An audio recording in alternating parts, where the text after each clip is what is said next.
시청자 여러분 안녕하십니까? 월간 서울경제TV 신유정입니다. 지난해부터 확산되고 있는 이 글로벌 금융위기로 특히나 부동산 시장에 대한 염려가 늘어나고 있습니다. 이 부동산 시장 경착륙 그리고 붕괴를 우려하는 목소리가 높아지고 있는데요. 특히나 이 영끌족 그리고 갭투자 등으로 통칭되던 이 부동산 시장, 이제는 정말 곳곳에서 비명이 들려오고 있습니다.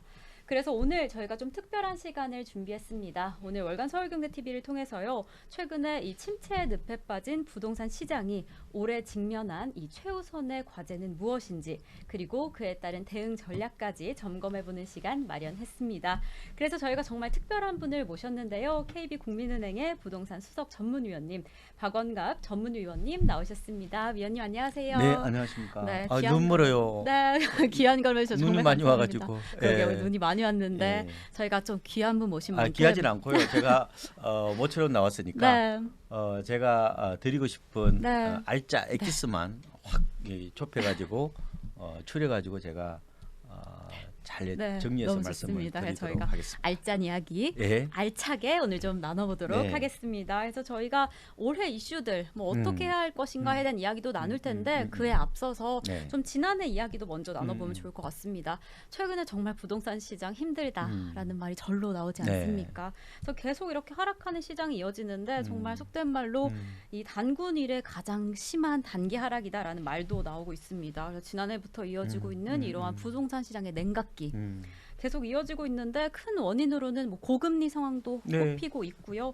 이런 상황들이 지금 좀 혼동되고 있는 상황인데 지난해 부동산 시장 좀 어떻게 보셨을까요? 지난해 뭐 집값이 네. 많이 빠졌죠. 그런데 뭐 단군일에는 아니고요. 네. 너무 엄살인 것 같고. 왜냐면은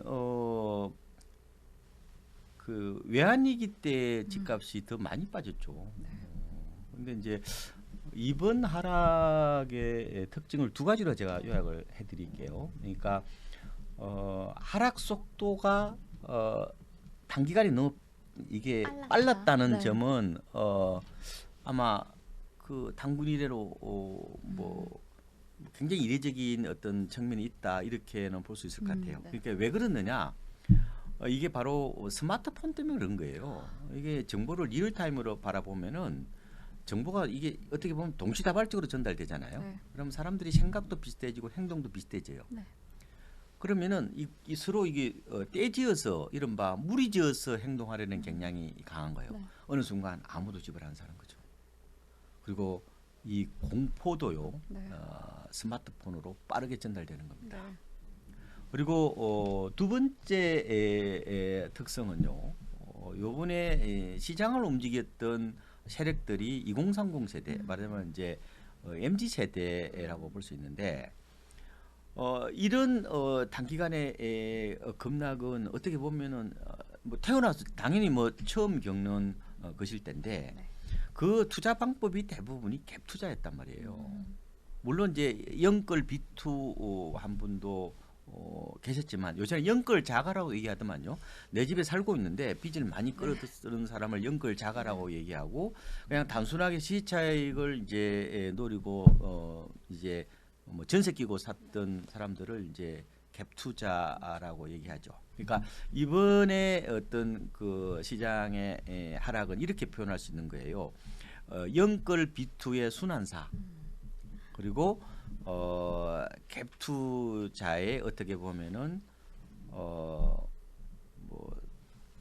참혹한 혹은 굉장히 비극 뭐 이렇게도 정리를 할 수 있는 거예요. 그러니까 과거하고 분명히 시장의 흐름이 달라요. 그래서 이번은 두 가지로 아까 말씀드린 것처럼 하락 속도가 너무 빨랐다. 마치 글로벌 금융 위기하고 2012년 하우스포 사태를 결합해 놓은 것 같은 이런 어떤 행태의 복합적 어떤 위기였다.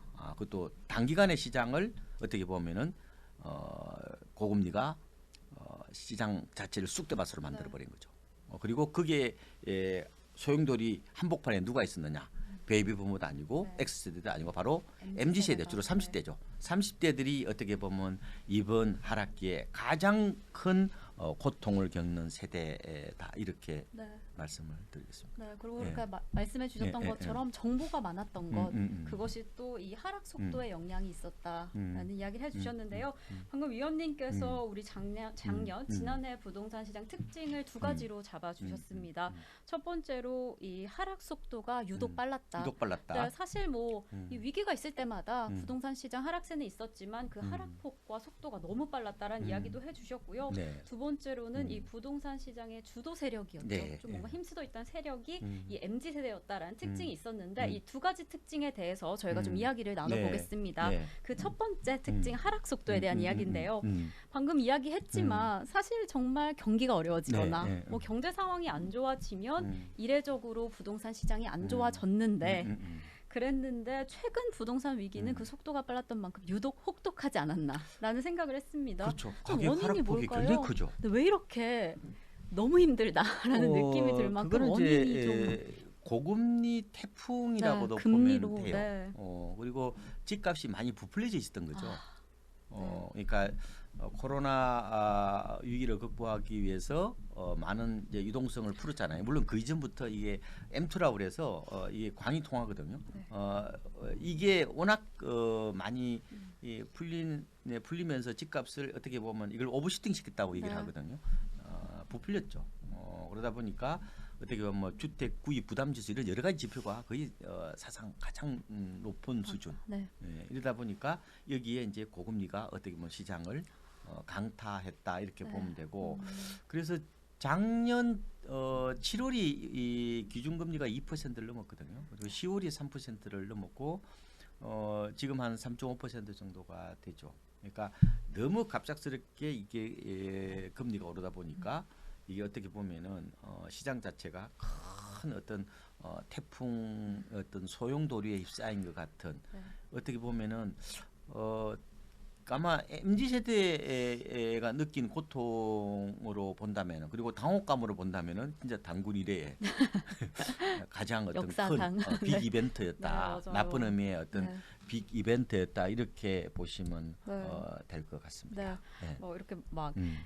어차피 많이 올라와 있던 그 부풀어져 있던 음. 집값에 이 금리가 한 방을 더했다라고 생각하면 될까요? 그렇죠. 네. 그렇게 보면 돼. 그 결과 이제 결국은 네. 집값이 지금 좀 체감할 수 있는 지표는요 실거래가입니다. 실거래가로. 네, 그래서 네. 작년 한 해 동안 KBC의 통계 지수로 보면은 네. 전국 아파트 값이 한 3% 정도 빠졌어요. 별로 안 네, 빠졌습니다. 그렇게 큰 수치는 아니다라고 그러니까 통계 느껴지네요. 지수하고 네. 실거래가는 굉장히 편차가 아, 심합니다. 네. 그래서 제가 이거를 부동산원 한국 네. 부동산원 조사를 제가 한번 말씀을 드리는데 이건 아파트 실거래가입니다. 네. 전국이 한 1년 동안요 네. 한 15% 정도 빠졌고 서울이 20%, 그다음에 수도권 이거는 이제 뭐 서울, 경기, 인천 다 포함하는 네. 겁니다. 이게 20%고 인천이 많이 빠졌어요. 22%. 많이 빠졌네요. 그다음에 지방은 요번에 크게 빠지진 않았어요. 세종하고 주로 대전이 많이 빠졌죠. 네.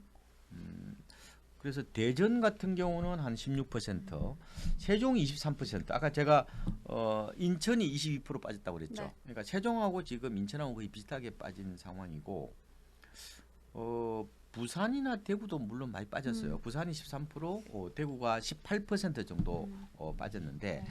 5대 광역시를 보면 한 13%, 네. 그리고 나머지 지방이라고 그러는데 네. 가령 광역시를 제외한 나머지죠. 가령 창원이나 이런 데 있잖아요. 뭐 목포, 네. 뭐 천안 이런 데가 지방이라고 네. 그러는데 거기는 한 8% 정도 빠졌고 네. 강원도는 오히려 1년 동안 0.68% 올랐습니다. 올랐다. 그래서 지금 이번 시장의 특징이 일괄적으로 어떤 특정 지역을 전제를 하지 않고 일괄적으로 얘기하면 굉장히 큰 착시 현상이 나타나는 거예요. 네. 그래서 전반적으로 보면은 과거 때와 그런 좀 달리 많이 오른 곳들이 많이 빠졌다. 그는 지역에 관계없이 네. 예, 그렇게 보면 되고 그리고 이제 실거래가가 이제 등장하니까 좀 더 피부로 와닿을 정도까지 이제 빠진 거죠. 네. 근데 실제 단지별로 들어가면은 많이 빠진 데들이 뭐 속출하고 있죠. 고점 대비 50% 빠진 데도 그러게요. 많죠. 50%면 너무 힘드실 것 그것도 같은데요. 1년 사이에 50%가 어떻게 그러니까요. 빠집니까? 그래서 그래서 지금 뭐 많이 빠진 곳이 뭐 네. 송도, 네, 그다음에 경기도에서는 인천, 네. 그다음에 네, 동탄, 동탄이 네. 그다음에 의왕, 그리고 안양 동안구 네. 이런 데들이 생각보다 많이 빠졌죠. 네. 그 지역들이 보면은 이 아파트 공시가격 있잖아요. 네. 그거보다 더 낮게 거래될 이른바 역전 현상들이 나타났다. 네. 그러니까 어떻게 이렇게 보면 돼요. 그러니까 부동산 시장은 일반적으로 이 약간 둔탁하거든요. 네. 실물 경기에 후행한다는 얘기도 하고, 왜냐하면 이거 허공에다가 부가치를 만드는 게 아니라 네. 이게 어떻게 보면은 실물이 살아 있는 거잖아요. 그렇죠. 그러면은 이게 외부 충격이 오더라도 이게 좀 천천히 빠져야 되는데 생각보다 이게 빨리 빠졌다는 네. 것은 이게 그 아파트 자체가 금융 상품화되고 있는 어떤 그런 측면이 있단 말이에요. 그래서 유사 금융 상품이라고도 표현도 해요. 그래서 마치 채권 시장처럼 이게 어떻게 보면은 급락하는 모습이 최근의 어떤 아파트 시장의 특성이에요. 이걸 이제 네. 변동성 쇼크라고도 표현합니다. 네. 그래서 여러분들이 부동산 시장을 바라볼 때 어떤 전통적인 부동산 시장에서 어떤 그런 요소들을 일부 좀 빼고 금융 시장의 어떤 한 부분으로서 아니면 최소한 좀 가미해서 바라봐야 지금의 이런 우리가 거의 뭐 태어나서 처음 느끼는 것 같은 엄청나게 큰 쇼크를 아마 이해를 하실 수 있지 네. 않을까. 그래서 부동산이 가면 갈수록 금융 자산화되고 있는 어떤 그런 특히 아파트는 그렇죠. 뭐 그런 단면을 요번에 우리가 피부로 절실하게 느꼈다 네. 이렇게도 볼 수가 있을 것 네, 같습니다. 정말 특히나 빠른 속도로 빠진 예, 만큼 예. 정말 피부로 절실히 느끼고 있는데요. 말씀해 주셨던 만큼 부풀어졌던 집값이 정말 빠르게 빠지고 있습니다. 근데 이런 내용이 지역마다 좀 다르게 나타나니까요. 저희 추후에 이 지방 상황에 대해서 조금 더 이야기 나눠보겠고요. 저희 아까 이야기해 주셨던 지난해 부동산 시장의 특징 두 번째, 네, 네. 그 주도 세력이 바뀌었다 하는 내용이었습니다. 원래 이전에는 과거 부동산 시장에는 그 베이비 부머 시대였다던가 아니면 이 X세대가 네. 주도를 했다면 최근에는 확신의 그 MZ세대가 부동산 시장에 좀 참여를 했다라고 생각이 들었습니다. 주로 좀 활동을 하고 있었는데 맞죠. 이렇게 예, 예. 주도 세력이 바뀌었던 만큼 시장의 좀 상황이나 특이점이 좀 다르게 보여졌던 점이 있을까요? 다르게 나타나죠. 어떻게 달라졌을까요? 네. 시장의 주축이 달라지면 네. 거기에 뒤따르는 현상들도 네. 동반해서 달리 나타나게 되는 겁니다. 요번에 집값이 많이 빠진 곳 특징이 있습니다. 네. 강남보다는 비강남, 그리고 대형보다 중소형, 네. 그리고 재건축보다는 신축, 이게 특징입니다. 그러니까 MZ 세대들이 가장 선호하는 아파트는요, 새 아파트이면서 대단지, 그리고 당연히 편의시설이 잘 갖춰져 있죠. 그리고 중소형. 이게 이제 어떻게 보면 MZ 세대들이 선호하는 거죠. 그러니까 기성 세대들은 이런 얘기를 합니다. 이게 이제 지금의 어떤 고통을 참으면은 나중에 이제 복을 누린다는 그런 이제 얘기를 하죠. 근데 MZ 세대들은 그거보다 당장에. 욜로 스타일, 네. 현재주의적 어떤 경향이 강하기 때문에 재건축에 그 잘 안 살려고 그래요. 그렇죠. 왜냐하면은 바퀴벌레하고는 같이 안 살려는 세대의 특징입니다. 네. 그러니까 잘 보세요. 그러니까 요번에 재건축 아파트 값이 일부 빠졌죠. 뭐 잠실 5단지나 그렇죠. 뭐 네. 엄마 아파트 빠지긴 했지만 그 아파트 빼고요. 목동 아파트 그렇게 많이 빠졌나요? 많이 빠지지 뭐 그렇게 않았죠. 물론 네. 빠지긴 네. 했죠. 그러니까 많이는 안 네, 빠졌단 큰 말이에요. 폭은 그리고 아니었다. 여의도 아파트도 생각보다 많이 안 빠진 이유가 뭐냐? 그거는 이제 두 가지고 있습니다. 그러니까 MZ 세대들이 구축에 살면서 언젠가는 재건축을 기다리면서 이렇게 사는 이런 스타일이 아니에요. 그러니까 그쪽으로 안 몰렸다는 거죠. 그리고 이제 규제 완화에 대한 어떤 기대감도 있죠. 왜냐하면은 이 정부가 도심에서 주택 공급을 늘려야 되는데 그게 한 방편으로 재건축 규제 완화니까 그 기대감이 일부 반영되고 있긴 하지만 근본적으로는 MZ 세대들이 몰려갔던 지역들. 뭐 그게 영끌 비투든 아니면은 갭 투자 방식이든 네. 거기가 대체적으로 서울에서 어디예요? 주로 많이 간 데가 고덕, 네. 그다음에 신길, 신길. 그다음에 가재울, 유타운, 그다음에 왕십리 유타운, 아니면은 뭐 기름 유타운, 그다음에 마곡지구 이런 데가 많이 갔죠. 그렇죠? 네. 그러니까 서울에서 당연히 곳이 부풀려질 수밖에 없겠죠. 그러니까 거기 빠질 때는 더 많이 빠지는 거죠. 네. 세상이 간단합니다. 이치는 많이 오면은 많이 빠진다. 빠지게 되어 있다. 네. 그럼 이번에 왜 수도권이 왜 이렇게 많이 빠지느냐? 당연하죠. MZ 세대 모아놓은 돈이 없잖아요. 맞아요. 그러니까 이때는 아마 서울에 거주하면서 주로 월세로 거주한 분들이 많았어요. 약간의 돈을 진짜요? 가지고 네. 경기 인천에 많이 혹은 나갔죠. 강북에 네, 노도강에 맞아요. 전세를 끼고 집을 샀죠. 그 수요가 몰리니까 어때요? 가격이 부풀려지고 빠질 때는 더 빠진다 이렇게 보시면 되는데 그래서 이번에 주로 집값 하락의 특징은 이게 수도권 말입니다. 수도권에 시작됐고 하락의 진앙지는 수도권이에요. 그 다음에 이게 강북을 거쳐서 지금 강남을 강타하고 있는 이런 양상이고 뭐 지방은 다 지금 각개전투 양상이라고 보시면 될 것 같습니다. 항상 그러니까 시장이 과연 누구에 의해서 어떤 흐름이 주도되느냐 네. 그거에 따라서 항상 버블이 해소되는 과정이 또 달리 나타난다. 그래서 이걸 보고 이제 차이의 반복이라고 얘기를 하는 거예요. 세상은 이렇게 반복적이잖아요. 네. 역사는 사이클이잖아요. 네. 근데 항상 이게 똑같은 게 아니라 이게 차이를 만들어낸다는 거예요. 그래서 향후에도요. 부동산 시장의 바로 흐름은 MZ세대입니다. 앞으로 10년에서 20년 동안 바로 MZ세대에 의해서 저는 부동산 시장이 움직일 거라고 보기 때문에 이 주력 세대의 흐름을 항상 예의주시해야 된다. 이렇게 말씀을 드리는 겁니다. 네, 이렇게 지금 부동산 세력의 주도 세력이 MZ세대가 됐다. 단순히 이 사실뿐만 아니라 이 때문에 정말 특징이 달라졌습니다. 그렇죠. 이 때문에 네. 특히나 많이 하락한 지역들을 쉽게 확인할 수가 있어졌는데요. 뭐 비강남 지역 아니면 중소형 크기의 네. 신축 아파트로 네. 네, 이런 아파트들이 특히나 많이 하락했다. 이런 그러면은 점을, 만약에 확인할 실수요자 수 있어요. 입장이시라면은 이게 이제 네, 역발상을 그쵸. 해볼 필요가 있죠. 네. 그러니까 세상은 한쪽만 있는 게 아니라 경제는 양면입니다. 그쵸. 어떤 사람에게는 이게 제한적 하락이라고 그래요. 제한적 하락. 제앙적 하락이다. 그냥 큰 고통이니까요. 네, 그렇죠. 어떤 사람은 뭐 축복은 아니고 기회가 될 수 있는 그렇죠. 거예요. 경제는. 그래서 항상 지금의 낙폭이 크고 지금 약간은 굉장히 싸게 나오는 매물들이 바로 대단지에 네. 중소형 신축이라는 걸 항상 염두에 두시면은 어느 정도 아마 가늠을 해볼 수 있지 않을까 이렇게 네. 보고 있는 겁니다. 네, 저희가 예. 지금 유독 많이 하락한 네, 지역들 혹은 그 매물들을 이야기해 드렸던 만큼 좀 계획 중이시라면 해당 부분도 좀 확인하시면 네, 좋을 것 네, 같고요.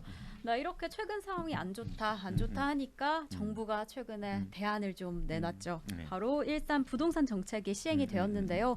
이렇게 정부가 부동산 정책을 시행하면서 규제 지역들이 좀 많이- 해제가 되었습니다. 좀 많이 풀렸죠. 네, 이게 1월 3일에 이런 제안이 나오고 나서 설 이후 상황을 살펴봐야 한다라는 이야기가 나왔는데 네. 이렇게 설이 지나고 요즘엔 좀 상황이 어떠할까요? 이런 지금 규제가 일부 거래가 되고 네, 있어요. 네. 저는 금리 인상 랠리가 마무리가 되면은 네.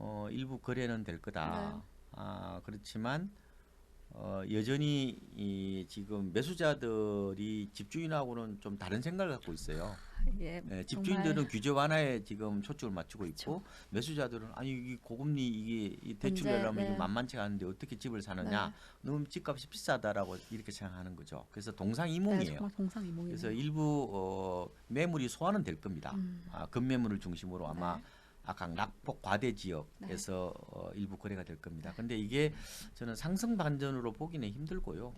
당분간 아마 매물 소화 과정 정도로 보고 있는 겁니다. 그래서 지금 뭐 바닥에서 일부 올랐다는 그런 얘기를 하는데 네.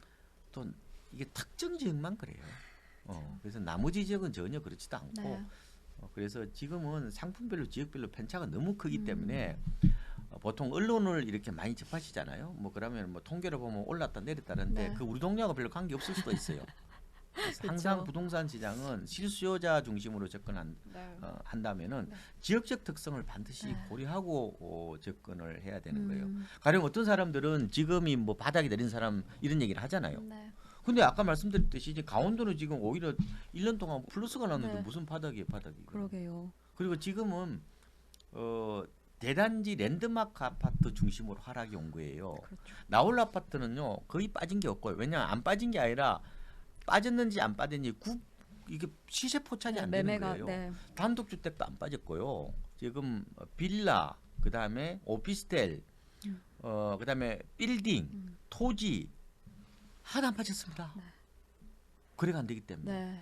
그래서 지금 도대체 내가 집값이 이제 어느 정도 뭐 다 빠졌다고 얘기하는 게 이게 단독주택인지 아니면은 지금 흔히 말하면은 대단지 랜드마크인지 아니면 재건축인지 이게 너무 편차가 크기 때문에 이런 뭐 전문가들이 얘기할 때 그대로 이게 듣지 마시고 네.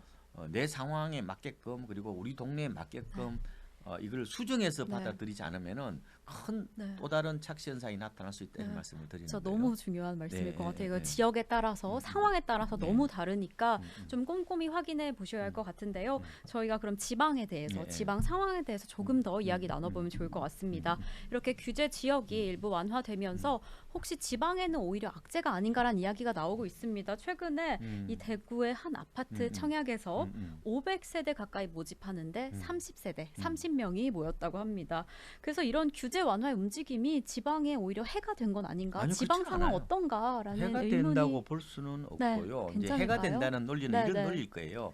그동안에 못 팔다가 네. 이번 기회에 규제가 풀렸으니까 팔아볼까? 전매가 이제 허용이 되니까 사실상 네. 양도세 부담도 없으니까 이번에 팔아버리자. 그래서 매물이 늘어날 수 있다 이런 논리인데 네. 그거보다는 지금은 한마디로 금리가 모든 시장의 결정적인 요인이다. 네. 한마디로 금리 공포 국민이다 보니까 네. 규제 완화에 대한 어떤 그런 민감도가 떨어지는 거예요. 네. 그 지금 규제 완화가 중요한 게 아니잖아요. 네. 소비자들 만약에 실소유자 입장에서 뭐가 중요한 거예요? 집값이 향후에 떨어지느냐 안 떨어지느냐가 훨씬 더 중요한 거죠. 네. 그러니까 미래에 대한 어떤 우울한 전망들이 있는 상태에서는 집값이 이게 어느 정도 더 떨어져야만이 그때 가서 이 모험적 투자자라고 그러거든요. 그러니까 그런 사람이 한두 사람 등장하지. 지금 상황에서는 어떻게 보면은 그렇게 미래가 보이지 않는 그런 불투명한 상황에서는 사실상 규제 완화의 효과는 이게 시장을 이게 반전시키는 개념이 아니라 덜 떨어지게 하는 거죠. 이게 연착륙 지렛대처럼, 효과라고. 네. 이게 연착륙 효과라고 그러는 연착, 거예요. 네. 이게 이제 받침대를 놓는 거죠. 네. 그러니까 이렇게 보면 돼요. 효과가 없는 게 아니라 네. 이게 마이너스 한 10% 빠질 걸 네. 규제 완화를 하면은 마이너스 7% 빠지는 거예요. 그렇게 보시면 돼요. 그러니까 전혀 효과가 없다 이렇게 보는 것도 그것도 시장을 또 다른 프레임이에요. 저는 가장 싫어하는 게 부동산을 너무 프레임으로 바라보는 거예요. 효과는 있죠. 다만 그렇죠. 소폭일 뿐이지. 네. 이렇게 보시면 될 것 네. 같고 그래서 이게 어떤 규제 완화라는 어떤 그런 신호가 오잖아요. 네. 그러면은 이게 모든 사람이 다 균질적으로 이렇게 수용하지는 않습니다. 네. 당시에 그런 여건들 있잖아요. 네. 상황이 어떤 상황이냐에 따라서 그거를 받아들이는 주체들이 달리 해석을 하는 거예요. 이게 어떻게 보면 굴절해서 받아들이기도 하는 거죠. 이게 그렇죠. 정보 굴절이라고 네. 얘기하거든요. 무조건 이런 얘기예요. 말씀 네. 아까 말씀 일부 맞으신데 아니 오죽하면은 규제 완화를 하겠느냐. 아니 그러면 집값이 오를 것 같으면 규제를 더 하지. 왜 그러면 이 규제 완화를 오죽하면 하겠느냐. 그럼 집값이 더 떨어질 수도 있다. 이런 식으로 받아들이는 거예요. 그대로 받아들이는 게 아니라 그렇죠. 여기다가 채색을 해서 받아들인단 말이에요. 네. 굴절해서. 그래서 모든 이런 어떤 정부 정책이나 이런 신호들은 그 자체가 중요한 게 아니라 그걸 받아들이는 경제 주체들의 어떻게 보면은 수용 태도에 따라서 달라지는 거예요. 네. 그러니까 충분히 아까 말씀하신 게 저는 일리가 있다고 봅니다. 네. 예, 그런 측면에서 보면요. 네. 그러니까 우리가 규제 완화하면 무조건 집값 올라간다 그게 아니죠. 옛날에도 네. 이런 얘기를 했단 말이에요. 우리가 알고 있기는 금리가 이렇게 낮아지면은 네. 집값이 오를 거다 이렇게 생각할 수 있어요. 그렇죠. 네. 장기로 보면 그게 맞아요. 네. 근데 이렇게 받아들인단 말이에요. 어떤 경우는 실무 경기가 안 좋으니까 오죽하면 금리를 낮추겠느냐. 내 일자리가 없어질 수 있겠다. 이런 식으로 받아들이면 오히려 금리를 낮추더라도 네. 단기적으로는 집값이 안 올라요. 그렇죠. 그런 경우도 많단 말이에요. 그래서 여러분들이 항상 중요한 것은 그 어떤 정보 자체보다는 수용자 태도 이게 더 중요할 수도 있다. 네. 그러면 아까 말씀드린 것처럼 지방의 규제 완화를 하더라도 오히려 이거를 더 그 자체를 보는 게 아니라 그렇죠. 이걸 어떻게 보면 한 바퀴 돌려가지고 네. 받아들이면은 지금 그럼 8대야? 이런 식으로 바라볼 수가 있다는 네, 거예요. 그러게요. 네. 정말 그 수용자의 태도와 상황, 그렇죠. 상황에 거기도 따라서 중요한 정말 다르게 작용할 것 같은데요. 이제 추후에 2023년, 2024년에는 음. 금리 이외에 좀 중요한 변수로 작용하게 될 게 뭐가 있을까요? 저는 역전세난하고요. 음. 또 한편으로는 실물 경기 두 가지로 보고 있습니다. 네. 사실상 금리는 네. 이제 거의 다 올랐어요. 이거는 변수가 아니에요. 이건 상수예요, 이제는, 상수. 네. 왜냐하면 우리 가시권에 다 들어왔잖아요. 그래서 뭐 금리를 대체적으로 한 연한 3.5% 정도로 보고 있거든요. 네. 뭐 상단으로 지금 3.75% 네. 한 번 더 올린다는 뭐 그런 얘기도 있지만 네. 그거는 다수설은 아니에요. 네. 그래서 금리는 우리가 어느 정도 예측할 영역으로 왔기 때문에 이게 뭐 시장을 뭐 어떻게 보면은 움직일 수 있는 가변적인 요인은 아니에요. 네. 가변적인 요인을 변수라고 그러거든요.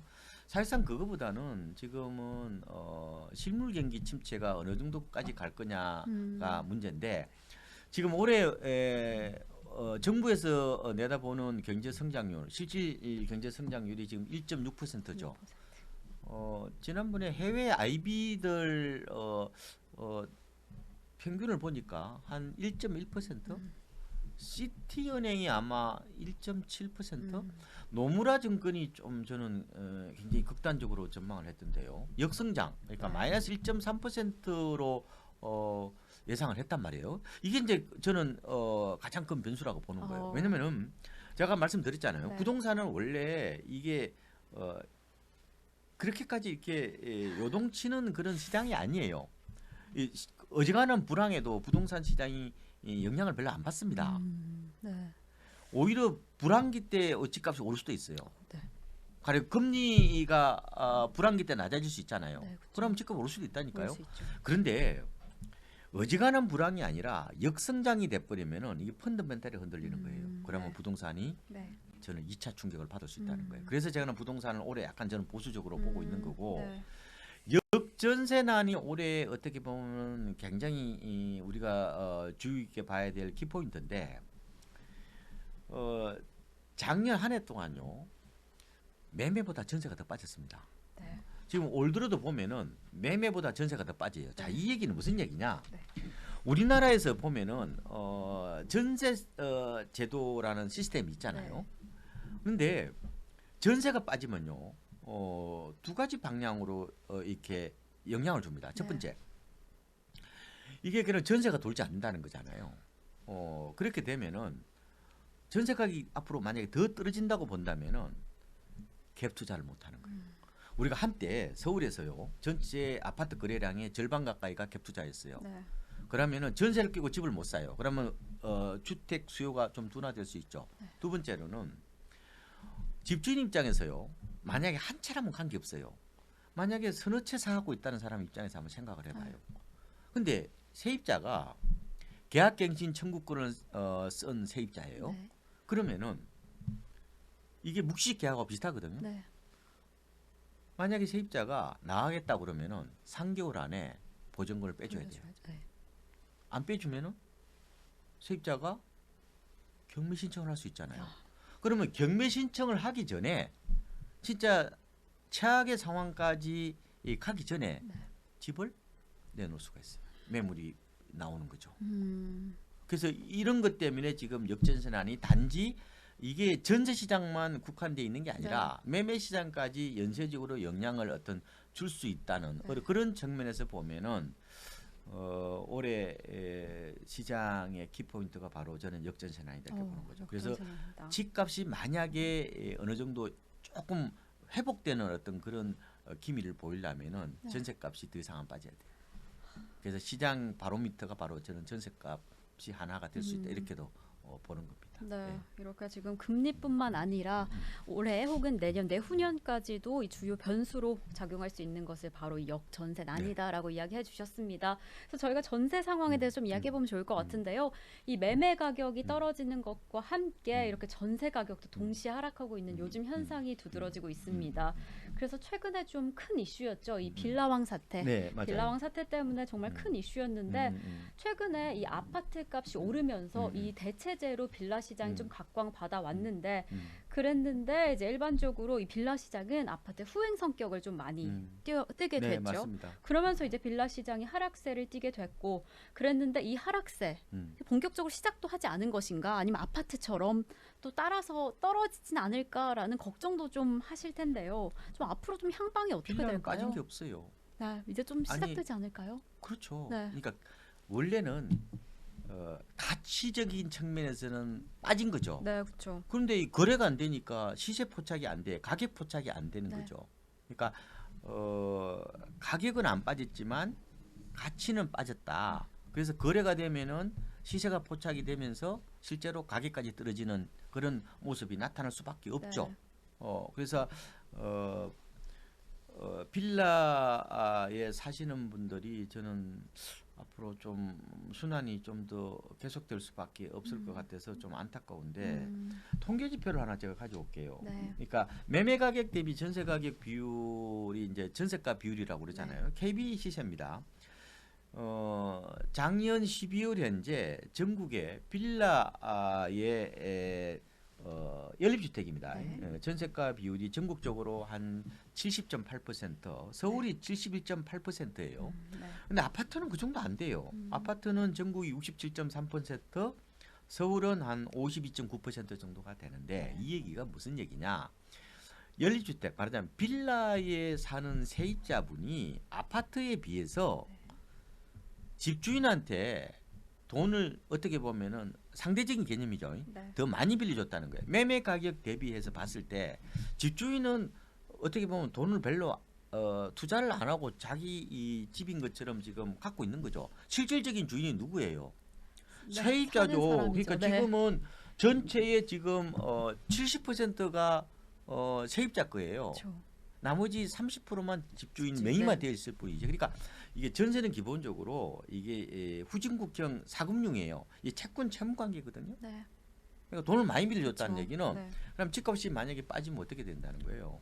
그러면 세입자는 내 전 재산이나 다름이 없는 이 전세 보증금을 다 못 찾을 가능성이 있다. 네. 바로 이걸 보고 깡통 전세라고 깡통 그러는 거죠. 전세. 그래서 네. 빌라에서 앞으로 저는 걱정인데 깡통 전세가 네. 더 나올 수밖에 없지 않느냐 이렇게 네. 이제 좀 내다보고 네, 있는 겁니다. 사실 그것 예. 때문에 전세 지금 예. 살고 계신 분들도 구하시는 분들도 걱정이 많을 텐데 사실 듣기만 해도 좀 염려가 되네요. 새로 구하시는 분들은 네. 저는 빌라는 어지간하면은 아, 월세나 보증부월세 쪽으로 가시는 게 나을 것 같고 뭐 여러 가지 뭐 그런 뭐 전세 사기 방지 시스템이 있다고 하지만 아직 좀 어떤 분은 그런 얘기 하더라고요. 못 믿겠다는 거예요. 염려가 좀 네. 그래서 조금 주거비 비용이 더 들더라도 네.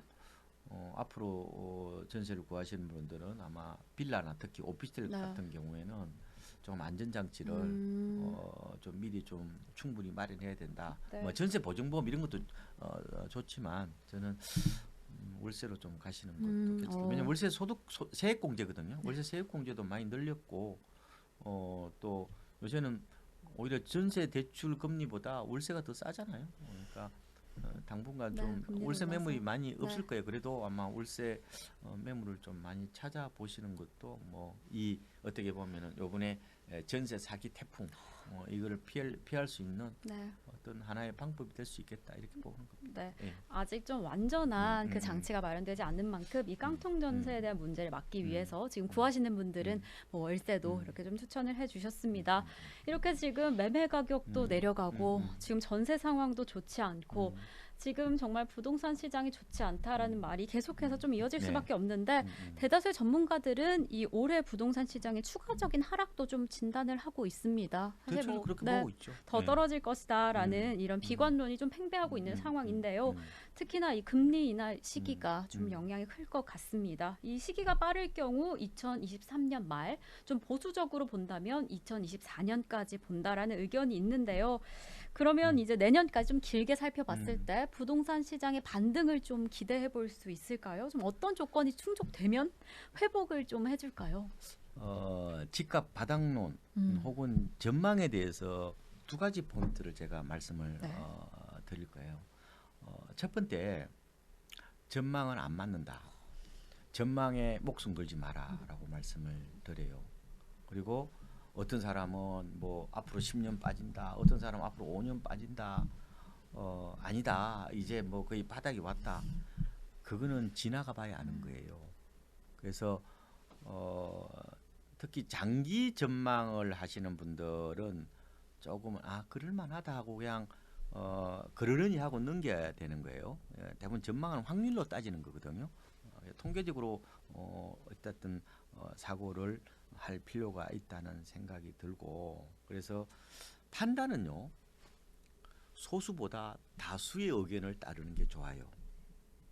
만약에 이런 거죠. 제가 이렇게 비유를 하는데, 내가 중국에 갔어요. 길을 모르겠어. 근데 베이징으로 가는 길 오른쪽에 왼쪽에 물어보니까 동네 사람이 7사람은 오른쪽으로 가래. 3사람은 왼쪽으로 가래. 어느 쪽으로 가실 거예요? 그러니까. 근데 리스크 관리는 소수로 하는 거예요. 그런 의사 결정이, 그러니까 항상 전문가들의 얘기를 종합적으로 들어서 판단하라 말씀을 드리고요. 예측은 기본적으로 이게 틀리라고 하는 거예요. 그래서 가장 요번에 예측이 안 맞았던 게 이겁니다. FOMC의 그 이른바 금리 점도표라는 걸 아마 경제방송 앵커 하시니까 잘 아실 거예요. 자, 2021년 12월에 그러면 지금부터 한 1년 한 2개월 정도 됐죠. 그때에 FOMC들이 2022년 금리를 얼마 정도 받겠어요? 이게 0.9% 정도 받습니다. 근데 실제로 어떻게 됐어요? 4.5%가 정말 상상도 못한 만큼이 금리가 4.5%까지 안 올랐으면은 작년에요. 우리나라 집값은 보합세나 소폭 상승세를 기록했을 겁니다. 그럼 그 상승세가 계속 이어졌을까요? 아니요. 그러니까 지금 너무 많이 올라가지고 좀 주춤주춤 좀 하는 어떤 그런 거였는데, 제가 부동산 시장을 올해 29년째 바라보고 있는데요. 부동산 시장은 기본적으로 내부적인 어떤 수급 불균형만으로 폭락이 오지 않습니다. 대부분이 글로벌 금융위기, 이른바 외환위기처럼 외부적인 어떤 충격이 가해졌을 때 그게 지금처럼 급락이 오는 거예요. 그러면은 아니 미국의 FOMC 애들도 그분들도 틀린 금리 전망을 한국에 앉아가지고 어떻게 금리가 오를지 어떻게 알았어요? 금리가 결국은 지금 주택 시장을 쑥대밭으로 만들었다고 말씀을 드렸잖아요. 그렇죠. 그러니까 보통 자산 시장, 주식, 환율, 그다음에 금리, 이 부동산 이거는 전망이 잘 안 맞아요. 그러니까 너무 전망을 그게 올인하지 마라. 차라리 전망보다는 오히려 대응이 더 중요하다는 말씀 많이 드렸죠. 그래서 저는 1년 단위로 이렇게 전망을 하고, 전망을 짧게 하면 그나마 이게 맞출 수 있거든요. 우리가 활을 쏠 때처럼. 예?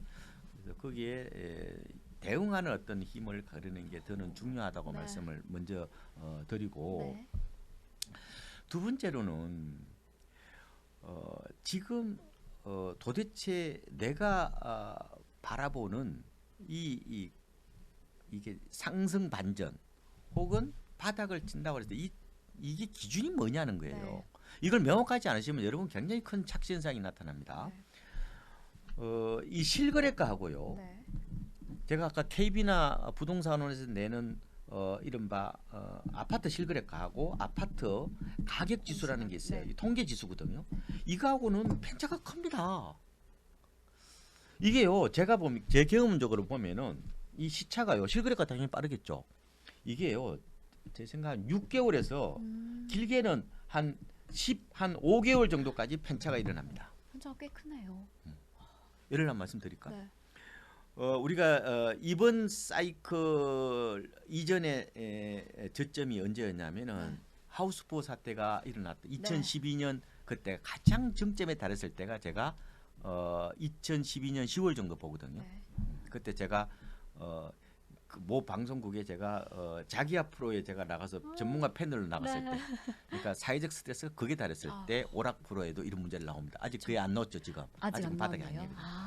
그러니까 그때가 바닥이었는데 네. 소위 말 우리가 알고 있는 뭐 그런 엄마 아파트니 이런 랜드마크 아파트들이 네. 실제로 통계적으로 언제가 바닥이에요? 2014년 1월 달부터 바닥입니다. 그때부터 오르기 시작했습니다. 얼마 정도 차이 났어요? 약 정말 네. 한 15개월 정도 차이가 났죠. 네, 그럼요. 그리고 뭐한 이제 연구기관 자료를 제가 보니까요. 네. 이번 사이클에 고점을 언제 보냐면은 2022년 3월 정도로 봐요. 네. 근데 우리가 느끼기에는 네. 언제가 고점이었냐면은 그거보다 훨씬 이전인 네. 2021년 한 9월 내지 10월 정도예요. 네. 그렇죠. 네. 한 6, 7개월 정도 차이 나죠. 네. 그 이번에도 마찬가지일 겁니다.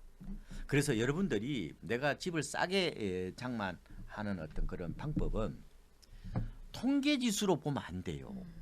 그거는 이미 바닥을 지나서 나중에 통계를 내는 거기 때문에 항상 여러분들이 내가 진짜 집을 싸게 장만하려는 그 포인트는 실거래가를 보셔야 돼요.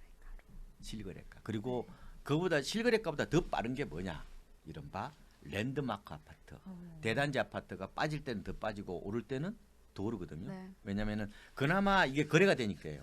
아무리 큰 불황이라도 5천 가구 넘는 대단지는 거래가 됩니다. 네.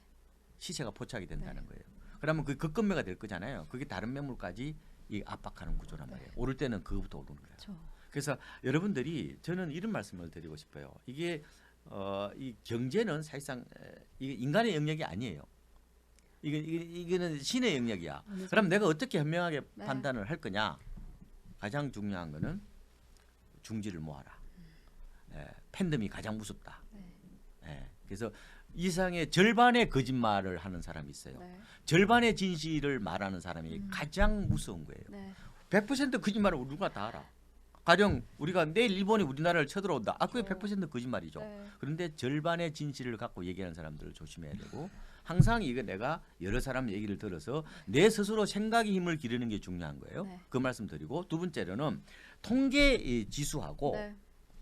실거래가하고는 편차가 너무 다르다. 크다. 네. 그래서 어디에다가 내가 초점을 맞출 거냐. 그래서 보통 뭐 거시경제학자분들이 나와서는 뭐 앞으로 뭐 더 뭐 폭락이 옵니다. 네. 그거는 실거래가 아니라 이건 오히려 가격 지수가 될 네. 수도 있어요. 네. 그러니까 그런 식으로 이걸 구분해서 접근하지 않으면은 항상 헷갈립니다. 네. 그 말씀을 제가 네. 꼭 좀 드리고 네, 싶었어요. 그렇죠. 이렇게 너무 네. 어려운 경제, 네, 네. 너무 어려운 부동산 시장인 만큼 정말 정확한 예측하기엔 너무 어려울 거고 이런 상황일수록 이 전망보다는 대응이 더 중요하다. 네, 맞습니다. 그리고 또 어떻게 대응을 하냐에 자기만의 기준이 또 중요할 것 같습니다. 뭐 실거래가와 현재 가격에 격차가 있다는 것도 좀 유의해 주시고 또 유독 만약에 비교하신다면 이 랜드마크 아파트들을 중심으로 그 가격이 어떻게 떨어지나 좀 확인해 주시면 좋을 것 같습니다. 참고로 KB 이 선도 50 네. 지수라는 게 있어요. 네. 그 아마 그 아파트 단지도 다 나옵니다. 오. 네, 시가총액이 많은 50개를 모아놓은 거거든요. 네, 네. 이 시장에서 어떤 풍향계 네. 혹은 이제 리트머스 시험지 역할을 하기 때문에 네. 항상 대단지 아파트의 거래량과 그리고 가격 흐름을 보고 판단해야 되는 거예요. 지금 가장 위험한 게 뭐냐? 네. 나홀로 아파트 혹은 이런 소규모 단지를 사는 거예요. 왜냐하면 가격이 안 빠졌습니다. 네. 그래서 항상 그런 걸 사더라도 랜드마크 아파트하고 가격을 비교해서 의사결정을 하시는 게 좋다. 네. 이런 말씀을 드리는 거예요. 네.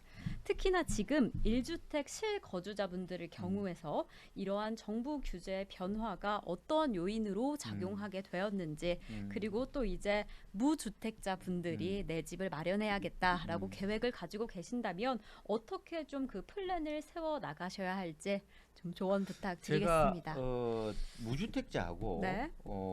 그다음에 일주택 유주택자 갈아타기하고 네. 이거 두 가지를 말씀을 드릴게요. 네. 공통적인 것은 저는 마켓 타이머에 너무 연연하지 마라. 이게 시점을 딱 포착해가지고 내가 이제 수익을 내는 마켓 타이머에 대한 환상을 버려라. 네. 이런 말씀을 드리고 그보다 중요한 것은 헐값 사냥꾼이라고 제가 표현하는데 박앤헌트가 되는 게 중요하죠. 그러니까 마켓 타이머보다 박앤헌트가 더 중요하다. 아까 말씀드렸잖아요. 네. 지금 가격, 수도권 네. 중심으로 집값이 아파트 값이 많이 빠졌지만 강원도는 오히려 올랐다. 그리고 토지도 안 빠지고 빌딩도 안 빠졌다고 말씀드렸잖아요. 그래서 가격이 싸지 않으면 굳이 살 필요가 없는 거죠. 그래서 무조건 저는 싸게 사라. 그리고 또 싸게 사라. 그리고 또 싸게 사라 이런 말씀을 네. 드리는데 그러면 싸게 살 수 있는 방법이 네. 뭐냐? 자, 급금 매물. 네. 그다음에 이제 분양권도 괜찮을 겁니다. 분양권도 마피가 많이 나오거든요. 그거 잘 고르셔야 되죠. 그다음에 그 분양받는 거. 네. 그것도 지금 대기하고 있잖아요. 그럼 뭐 주변 시세보다 10% 이상 싼 거 사면 네. 분양받으면 안 됩니다. 네. 그다음에 그 지금 경공매도 아마 올해 괜찮을 겁니다. 그동안에는 이게 은행 대출 연체율이라든지 엄부들이 낮아가지고 별로 나오지 않았어요. 네. 근데 작년 10월이 기준금리가 3% 넘었잖아요. 그래서 경매 신청한 다음에 한 5개월, 7개월 뒤에 나와요. 매물이. 그래서 아마 올 중하반기부터는 경매도 괜찮을 겁니다. 경매도, 네.